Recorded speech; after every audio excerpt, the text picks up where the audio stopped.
welcome to episode 39 of the Indie String Podcast. I'm your host, Kay, also known as Indie String on Ravelry and Instagram.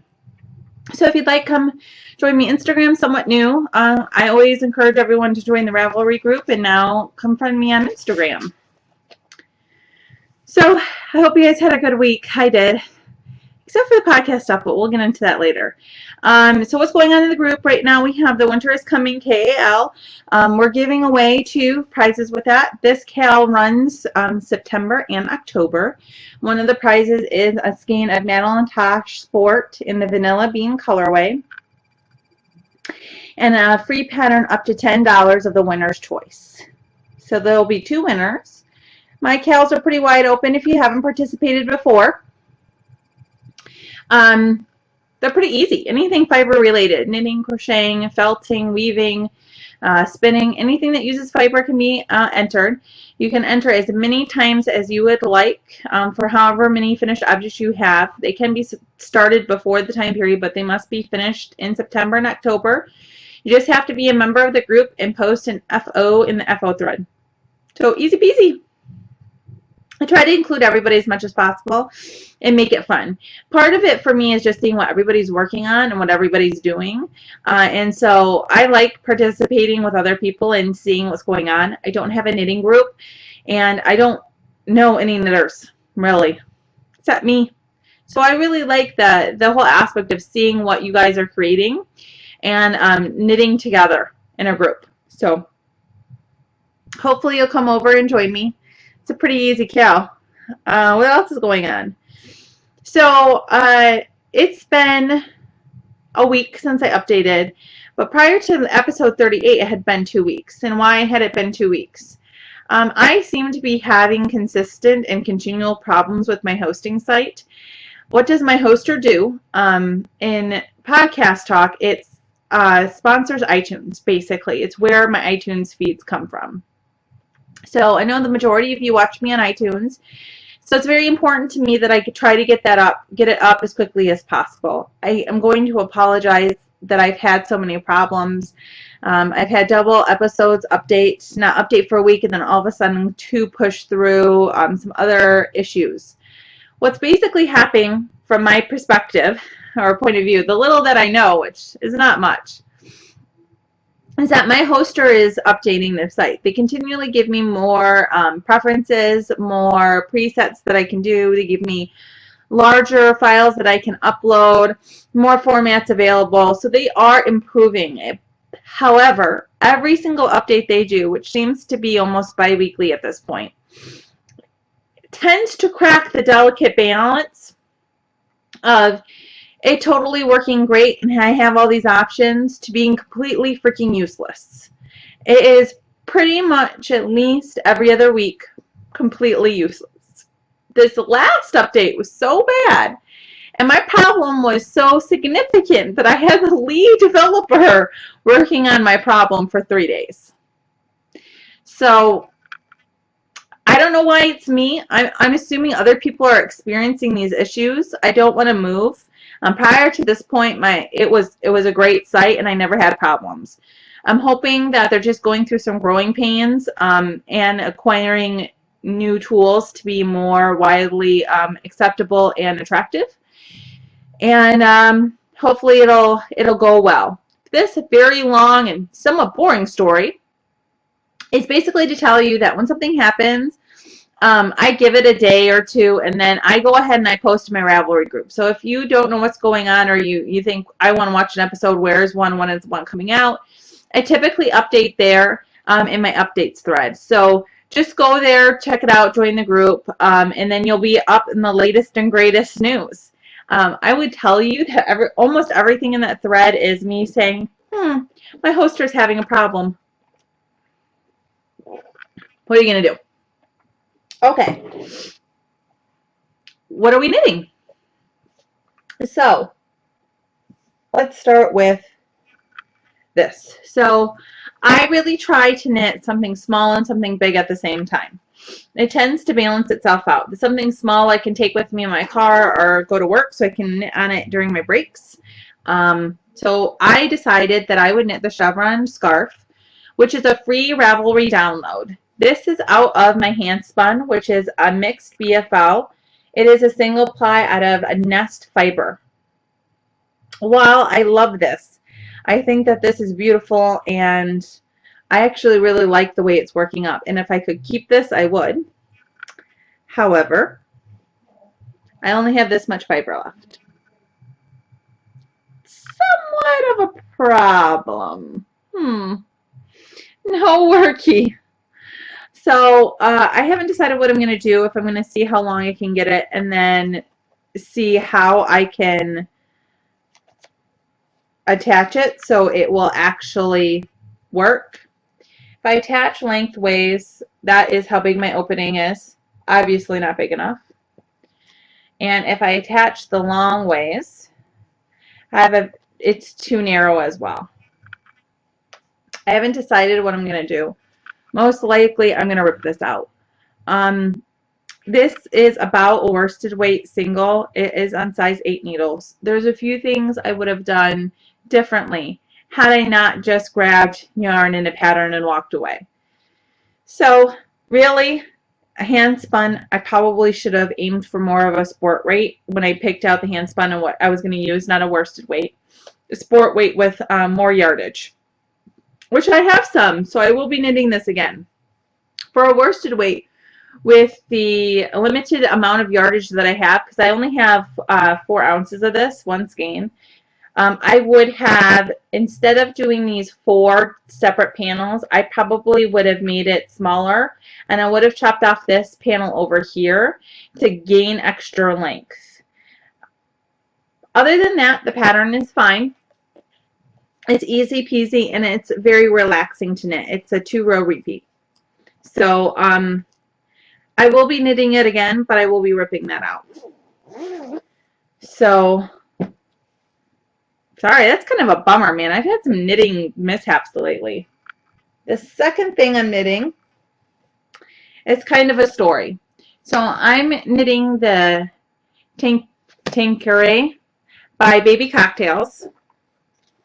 Maybe it's Tanqueray or something like that. So I am knitting this out of Pigeon Roof Studios in her Merino Cashmere Silk Blend. This is a base that she no longer carries, which is disappointing because it's absolutely lovely. This is the colorway Golden. It is an orangey gold color. I very much like it. I don't think it looks really good with my skin tone, but I don't really care because I like it. And so this is a very simple pieced pullover. It is knit in pieces, as we know that I'm experiencing or experimenting with pieced sweaters. And so I usually start with the sleeves, so I did at this point. So this is where I am, 2 at a time sleeves. However, I just discovered that I dropped a stitch way down here on this one. And it's the edge stitch, and there's like no good way for me to pick it up. So I'm going to rip this back tonight or tomorrow, and I'm going to fix that up and keep on going. Hopefully the next time you see me, the sleeves will be done. The detail on this sweater is she calls it a flower. It's twisted ribbing with inset this lace repeat. So let's talk about this pattern. This is a pay-for pattern on Ravelry. I believe it's around $6. And this is somewhat of a popular knitwear designer, although I personally have never knit with her patterns before. So I have this one in another pattern in which set to knit. So let's talk about it a little bit. I wouldn't necessarily say that I have complaints, but I would have warnings. Some of it is a beginning knitter who is knitting a sweater pattern for the first time. I would not recommend this pattern. I find it a bit confusing. And I don't find it intuitive unless you've knit at least a few sweaters before. Now, I'm not going to say that I'm a prolific sweater knitter. I'm not.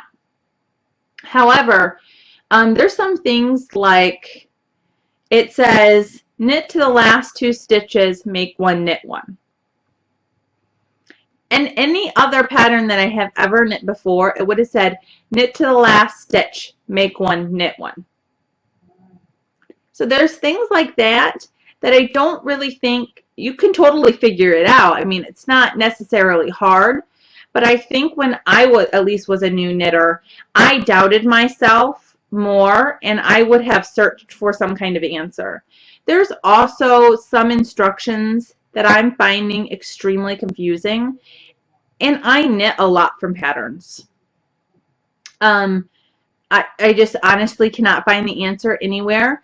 Also, what it appears to be in the pictures is not what the pattern is saying in some areas. So I'm finding that difficult. But let's get to my major annoyance with this pattern. And I don't know if it's because I knit at night and it's after a full day of work and I'm kind of like, maybe I think that I'm more advanced than I am, and I don't really think that I'm like a great knitter or a master knitter or anything, but I do value my own ability to decipher information.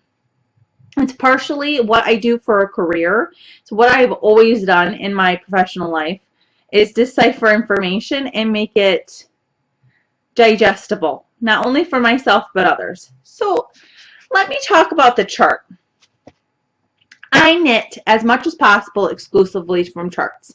I love charted directions. I think they're wonderful. I think once you get into them, especially for me, I can knit much faster from them. So I knit from charts quite a bit.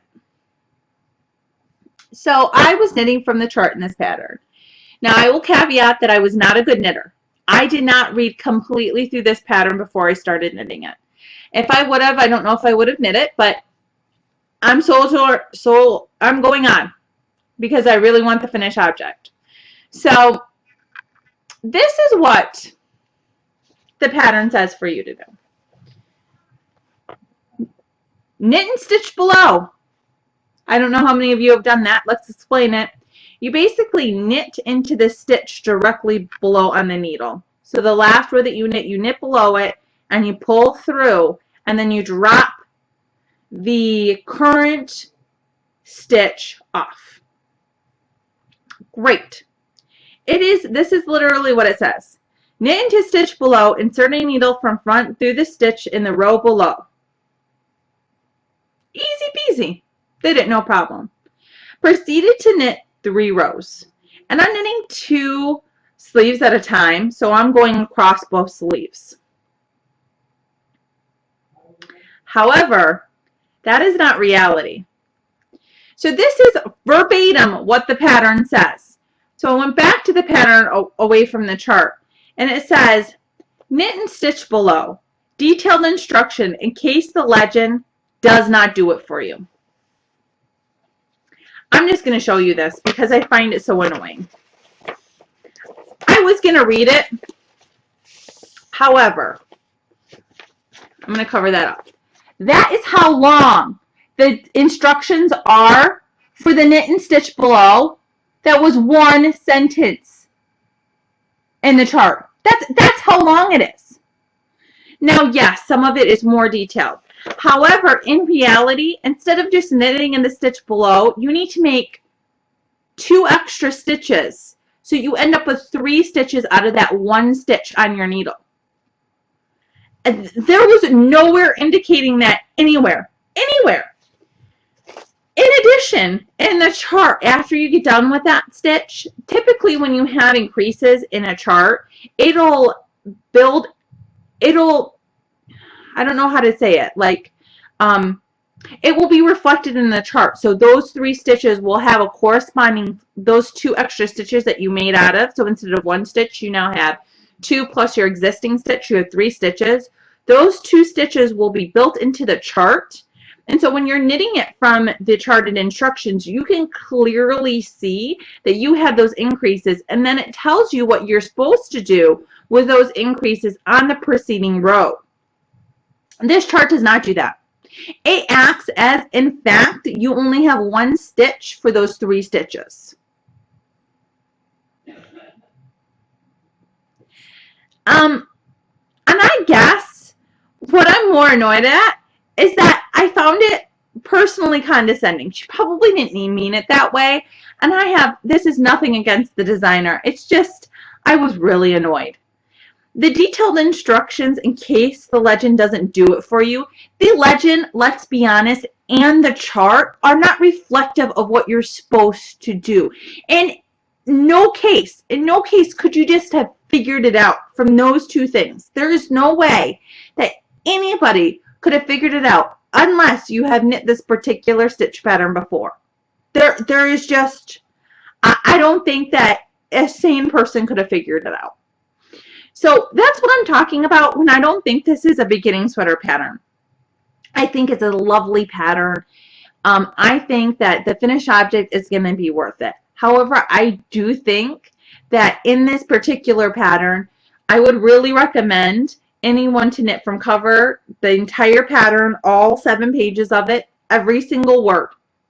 And I think that you need to make notes, and you need to really pay attention when you're knitting. There are things that are extremely confusing. And I have gone back and I've read everything and made notes. And there are still things that I don't understand about this pattern that I think are very confusing. And when I get to them, I just make choices.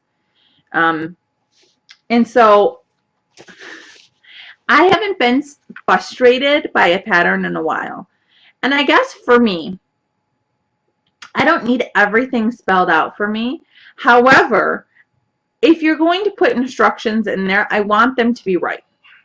Or at least she could have put an asterisk by it or something. I don't know.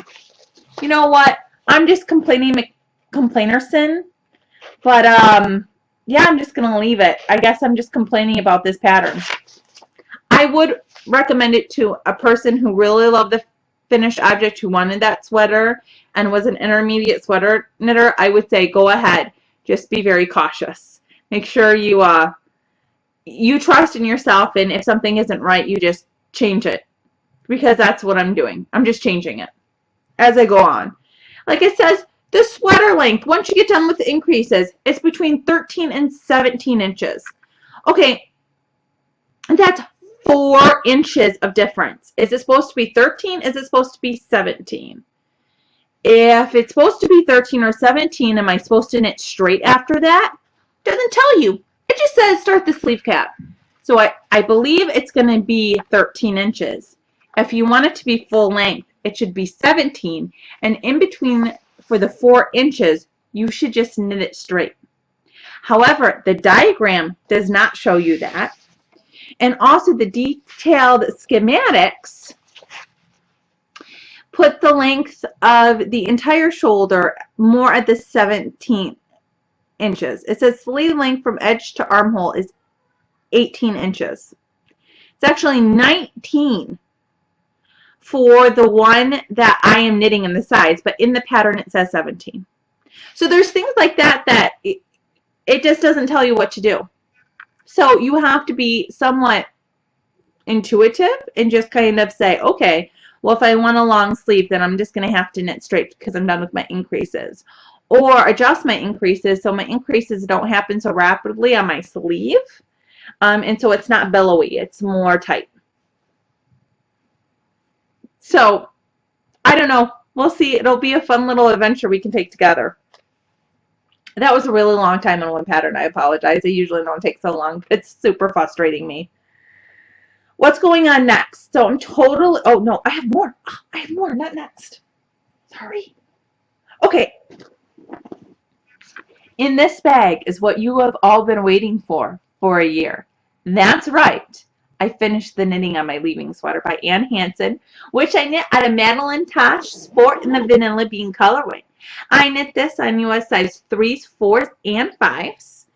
But wait, it's not a finished object. This was knit in pieces, and all the pieces are done and they are blocked. So I'm just going to pull out one of the fronts that I had finished. I have gone ahead and blocked these. So I have been waiting to show them to you. It took a few days for it to dry. It's super rainy here and moist. So I went ahead and blocked it. So some things about this sweater. The instructions were fantastic. They're extremely detailed and involved, which, you know, take it or leave it. Some people find that annoying. Some people love it. I would say that her detailed instructions, I really have confidence that my finished object is going to be beautiful. I, though, like Ann Hansen patterns, I do find them, they're very involved. No matter if it's a simple mitt cuff, she'll give you 5 sizes for it. So I enjoy that. I think I get a bang for my buck with her patterns. But, you know, take it as you will. As you will. If you don't like something so involved, then I would say some of her sweaters might not be for you. Um, so this is one of the fronts. And as you can see, it has the lace panel going down the middle of it. What we have here is I have a selvage edge built into this, which is per the pattern. However, even if you look at this top, the lace detail, like right here, goes all the way to that selvage stitch. And so this wanted to curl pretty predominantly when I had gotten it off the needle. So I went ahead and blocked it so it would be easier to use and to handle when I am finishing. So all my finishing I've done, I have actually read from books. When I started knitting, there was no Ravelry. YouTube was up, but it wasn't, I guess, as prolific as it is today. There wasn't as much on it, and honestly, it never even occurred to me to look. But I taught myself how to knit from a book. I taught myself how to finish from a book. Basically, most of my major skills, I have gone ahead and looked it up, read how to do it, and just kind of went on as fast as I could, or as well as I could. So now, you know, fast forward 7 years, 10 years later that I've been knitting, and we have tons of resources. We have people that ask in YouTube and Craftsy. So when I was nearing the end of this sweater, I went ahead and purchased Ann Hansen's new class on Craftsy, which is Essentials to Finishing. I am over halfway through it, and it's taught me a lot. Some of it, most of the things that it's taught me more are helpful hints instead of like the correct way to do things. It has reinforced that many of the things that I've been doing and how I've been doing things are actually correct. Maybe not the only correct way to do it, but they are right in its own right. I think there's a lot of ways to knit and a lot of ways to do everything. But what she did say, which I'm going to share with you guys, which is totally my plan for this sweater, is that she said to go ahead and, I just was trying to think of what she said, seam the shoulder right here. So I'm going to seam the back and the 2 fronts on the shoulder seam. And she said, at that point, your sweater, the 2 sides are open and you don't have the sleeves on it. So it's very maneuverable, and it's actually quite a bit lighter than it's going to be once you have the sleeves on it and then you have the seams all the way up. She suggests at that point to do the button band and the neck band, which now that I heard it makes total sense, but most patterns that I've read have actually said, you know, you attach that shoulder seam and then you go ahead and you set in your sleeves, then you do the long join or closure up all the way down to the side, and then you do your button band and neck band. And every single time that I finish a sweater, sometimes it's one piece. If it's in one piece, they tell you to do the sleeves and then the neck band and the button band if they are joined later on. And every time I've done that, I become quite frustrated because it's so heavy. I'm knitting such a small piece of fabric. I mean, really, your button band is such a tiny piece compared to the rest of your sweater. And although I'm carrying the entire weight of the sweater on the needles. So I'm pretty excited. It totally makes sense, but I don't know, I've never thought about doing it that way. It's going to be awesome. So that's one of the next things that I'm going to do is I'm going to start my finishing on this sweater. And I'm very excited for the finished object. But part of the reason why it took so long is I was in a bad place at my job, which I've never gone into many details, and I won't. I try not to share all the gloom, the bad stuff. Believe me, they would fill episodes and episodes, but who wants to hear about that? I don't really knit when I'm super stressed out. And I was stressed out. to the point where my hair was falling out. I was breaking out on my face. I was gaining weight. I was an extremely stressful environment where I was before. And it took me a long time to kind of heal from it and get over it. So I'm not that kind of knitter. I do feel that knitting relieves stress. However, for me, when I'm stressed out like that, I just want to sit there and veg out. I want to sit there and stare off into space. And because of that, I didn't knit that much. So I set that down. But I had done one of the fronts and I was working on the other front. I had made modifications to the one front and I was like trying to go back and figure out what modifications I made. And finally, I just said to myself, you know what? If you're off a row here or there, it is not going to matter. You can make it work. You can, there's things you can do in seaming and some other things. It'll never be visually noticeable. You just got to get it done. And then once I hit that point, that realization and kind of saying it doesn't have to be perfect to myself, I kind of zipped right along and finished it up in a week. See how it goes? But now I have a sweater in progress, a sweater I need to seam in pieces, and I got that chevron scarf that I'm going to have to rip out because it's not going to be big enough. So what am I going to do next? Well, it kind of coincides with the shop stuff, but we'll talk about that in shop later. I'm going to cast on this. This is Chipper. This is the colorway that the Fat Squirrel Speaks has, and she's knitting a hat out of it, and she's reviewing. Please note that like this here and these white things are for the dye process. And before, if you do order from me, before they are shipped out to you, those get clipped off and you get a Beautimist skein. However, it's for me, so I just left it because I'm lazy until I need to wind it. So this skein here did pass my quality control check. Right here, it kind of just looks like it's a little fuzzy. It is almost like this. It's a pretty big section. It spans about eight loops, which could be as much as 15 yards, which I think is a very big amount in a skein. So it can be quite a bit, and it's like it's got felted. It's like it got caught into the machine when it was happening. So because unexpected, I don't know why. Is it knittable? Yes. But am I going to give that to somebody who orders from me? Absolutely not. You guys get perfection when you order from me, or as much as humanly as possible.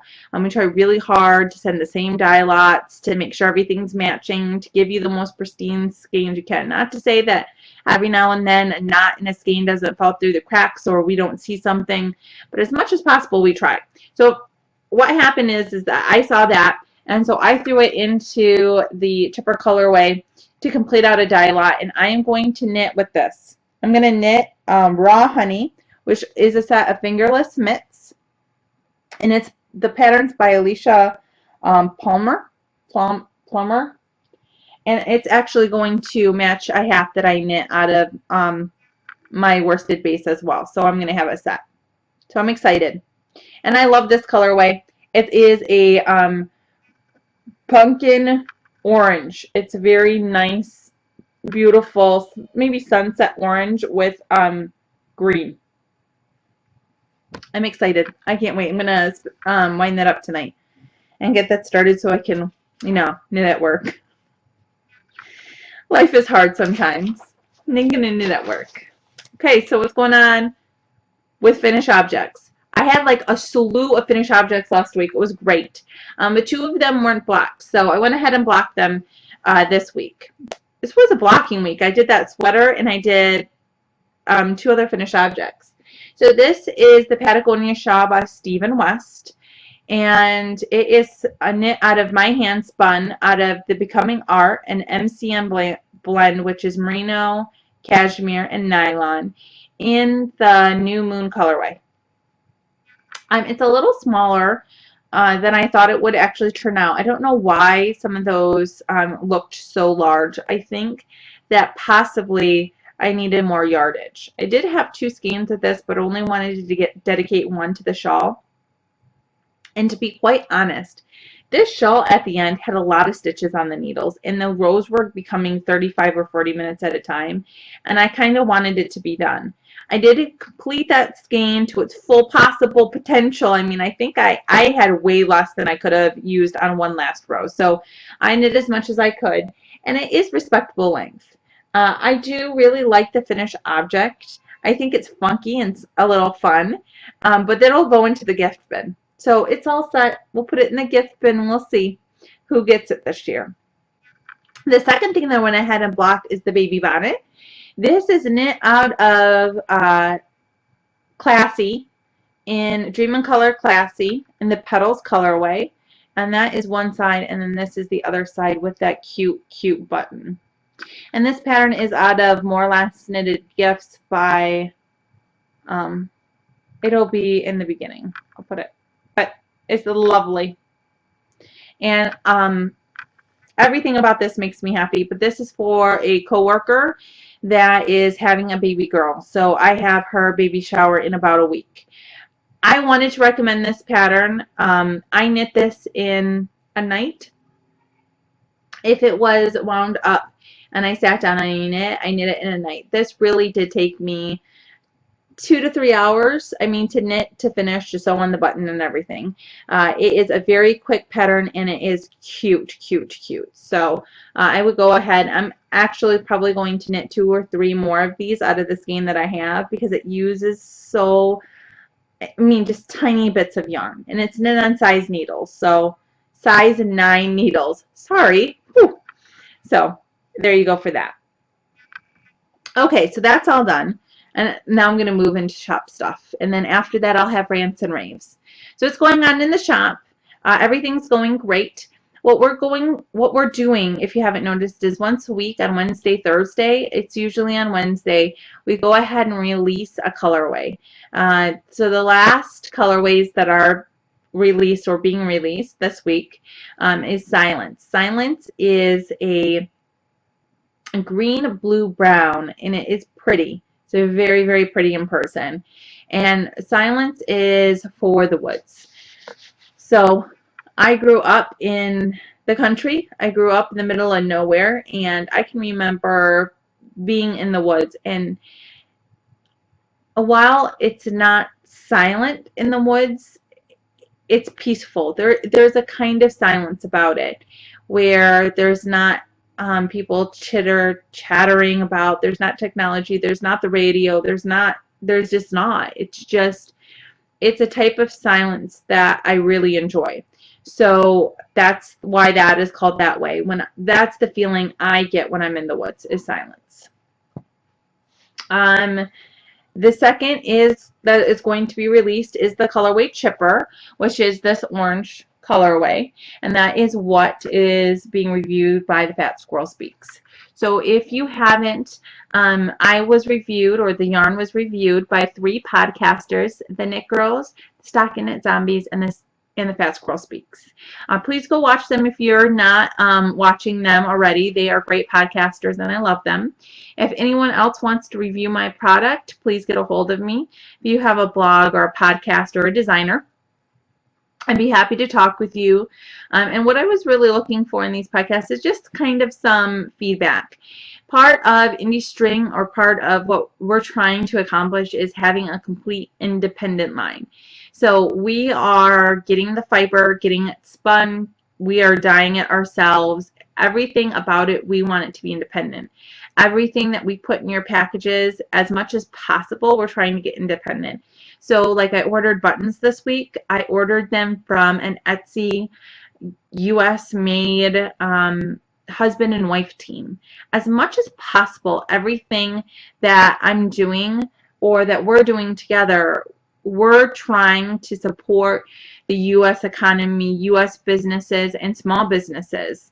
And we want to kind of embrace that as much as possible and be indie as much as we can.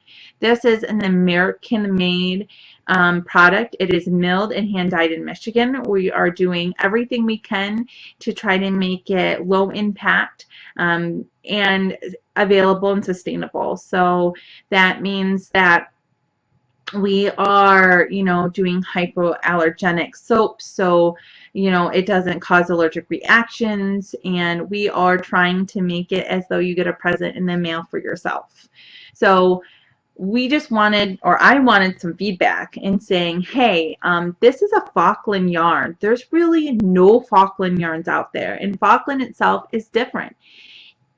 Merino is smooth and fluffy and nice, and I love merino, and I have tons of it in my stash. However, it's not good for every project. It's not.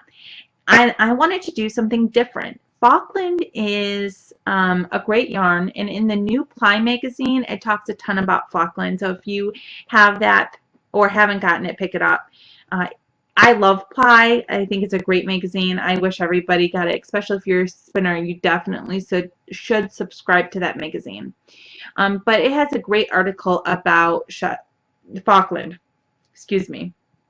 And what it describes is that it has tooth. It's totally it, dude. It totally has some tooth.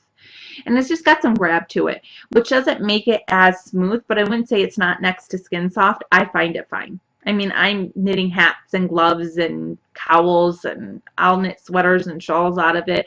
To me, it is a very universal yarn, and it's going to have different properties. It's going to be really good in color work, really good with steeking and some other things, because it has tooth and because it has grab on one another.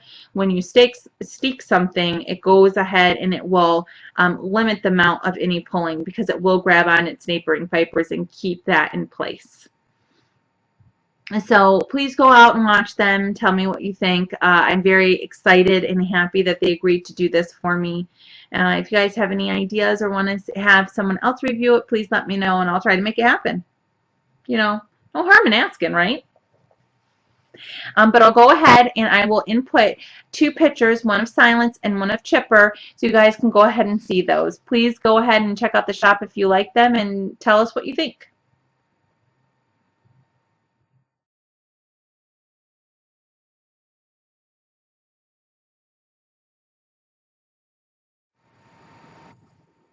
Hi, I'm back. So that's all I have for the shop updates. What else is going on? So what's in rants and raves? Still having my job. Got my 30-day review today, a day early. Yeah, a day early. That went well. I still got a job, so that's good. And then what have I been doing? So I have totally succumbed to the Outlander series on the Starz Network. So I've read the books. They are fantastic, and they're doing a really good job. But what is awesome about the Outlander series is it has tons of knitwear. Every single episode, several times, she's wearing different knitwear. Almost all of it is the look of hand spun. It is maybe not hand spun itself, but it is a lot of browns, a lot of natural fibers. And what they have on there that a lot of people are wearing, she wears cowls and very, very short shawls that tie. They are tiny. They're just like over the shoulder tiny shawls made out of like worsted weight. They're not very decorative or feminine. They're very simplistic and to the point. I think that they're awesome. I love them. They're utilitarian, and they are something that I would expect to see in there. But what they have that I love, and I have many of these, but I usually knit them out of fingering weight, is they basically have sleeves, or Toast makes them, or there's a pattern called Toast. But it's basically a tube that goes from here to about here. She has them in worsted weight and a few different ones that I have noticed, and they're all in shades of brown. But most of their dresses that they have inside the show, their sleeves only come down to the elbow or right past the elbow, but it's cold in Scotland, so they are wearing this extra tube from here to here to keep warm. And so it's been awesome watching it, and other than it being fantastic, it totally is fantastic, and the acting is great, is that all the knitwear that I see a shawl that I totally want to knit. And I know that there will be patterns popping up for all of that stuff soon. So it's been awesome. If you have it, totally check it out. If you don't have it, there is a free episode on the Stars Network on the internet, and you can go ahead and check it out and watch it and see if you like it. Other than that, the seasons are turning. I got sick last week, and I had a total tummy ache, and I had issues. And so I'm starting to get over that.